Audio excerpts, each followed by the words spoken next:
vraiment, je n'arrive pas à livrer Séraphin et ça, vraiment, ça m'a beaucoup fatiguée. Vraiment. Maintenant, à la place de Séraphin, c'est moi, mon propre fils. Mon propre fils. J'ai manigancé un accident pour que Séraphin puisse rester dans cet accident-là. Mais c'est mon fils qui est resté. Mon fils. C'était pas mon fils, c'était Séraphin. Mais j'ai compris qu'il y a une force au-delà de cette force que j'ai. Dans la sorcellerie, vous voyez comme ça. Moi, par exemple, je suis là. Je détruis des foyers.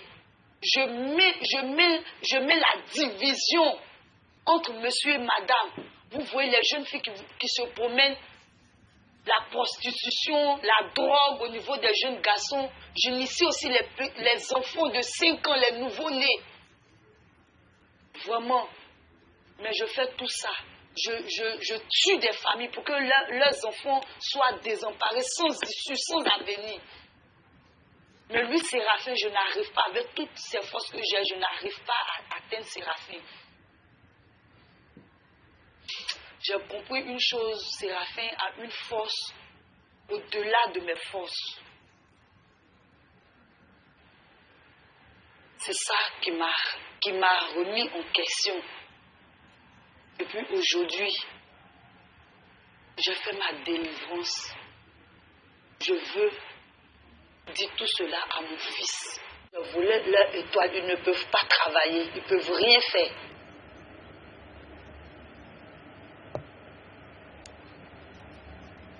Alors comment est-ce que vous avez sacrifié la vie du mari de votre sœur? Un jour, il partait en mission et j'ai piégé son véhicule. Il a fait un accident vraiment très grave qui ne s'est pas remis. C'est dans cet accident-là qu'il est mort. Et quand il est mort, est-ce que vous avez été vraiment promu dans votre association de sorcellerie? Parce que vous avez dit que vous l'aviez fait pour gravir les échelons. Oui.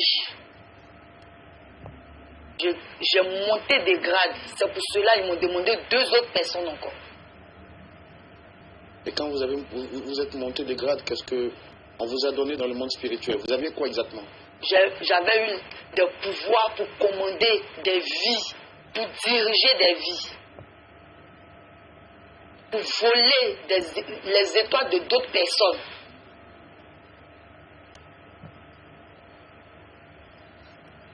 Et vous faites... Qu'est-ce que vous faisiez réellement dans votre groupe de sorciers en tant que chef de 50 personnes? En tant que chef de 50 personnes, je dirigeais des vies. Je décidais si telle personne doit réussir ou pas. J'avais une commande sur leurs différentes activités, leurs finances. J'avais cette commande-là. Alors tout à l'heure, vous avez dit que vous détruisez la vie des jeunes, vous livrez les femmes. C'est quoi exactement? Vous voyez, il y a d'autres jeunes filles qui ne se marient pas, elles se promènent, elles ont plusieurs gars, elles font la prostitution. C'est pas simple, le monde que vous voyez, c'est pas simple, c'est aussi spirituel. Il y a d'autres garçons qui ne vont pas à l'école, qui s'adaptent aux drogues. C'est pas simple, c'est nous qui faisons tout ça. Alors, mais tout à l'heure, vous avez dit que vous initiez les enfants. Oui. Et c'était pourquoi? Pour que leurs parents souffrent, pour que leurs parents les parlent, ils n'écoutent pas, pour qu'ils donnent leurs parents en retour. Parce que dans notre clan, quand tu donnes, on doit te redonner. C'était comme ça. Donc dès ton bas âge, on t'initie. Là, tu sais comment fonctionne la famille. Tu vas monter de grade au fur et à mesure lorsque tu vas grandir.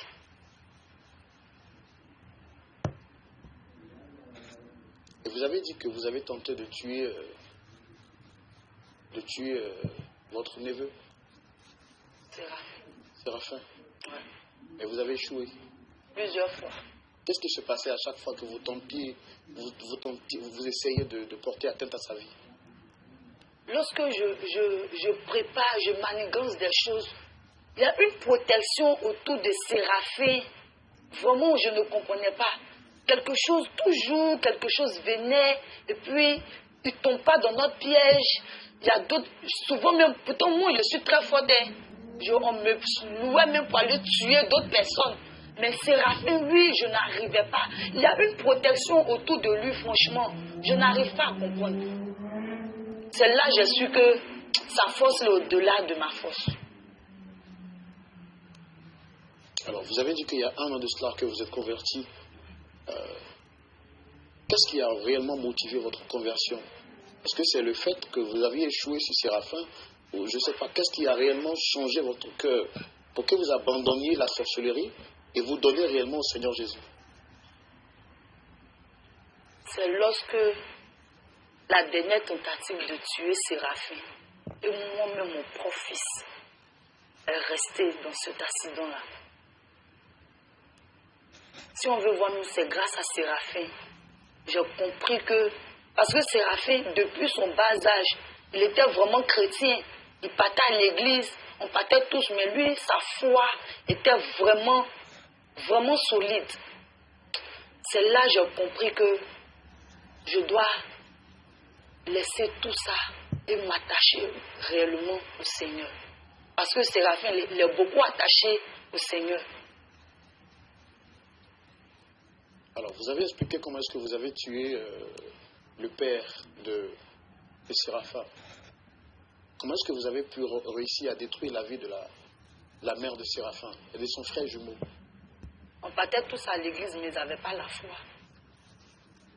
Donc, suite à une maladie, j'ai mis une maladie sur eux. On s'est promené, moi-même j'étais là, on s'est promené dans les hôpitaux pour chercher des remèdes, mais rien.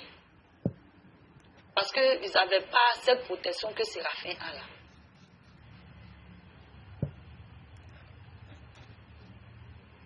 Alors, et pour le cas de Séraphin, vous avez dit que votre fils est décédé à la place de Séraphin en question. Qu'est-ce qui s'est passé? Est-ce que vous avez une idée de comment est-ce que les choses sont passées? J'ai piégé la voiture de Séraphin lorsqu'il partait à une conférence. Quand il m'a dit, maman, je voyage. J'ai dit bonne route, mais dans mon cœur, je dis, tiens, ça c'est une occasion. J'ai piégé sa voiture. Mais comment les choses se sont passées? Moi-même, je n'ai rien vu venir. On m'annonce que c'est mon fils Mathieu qui est décédé. Pourtant, je contrôlais bien la situation. Mais je n'ai rien vu venir. C'est pour cela que je dis, Séraphin, sa protection qu'il a là.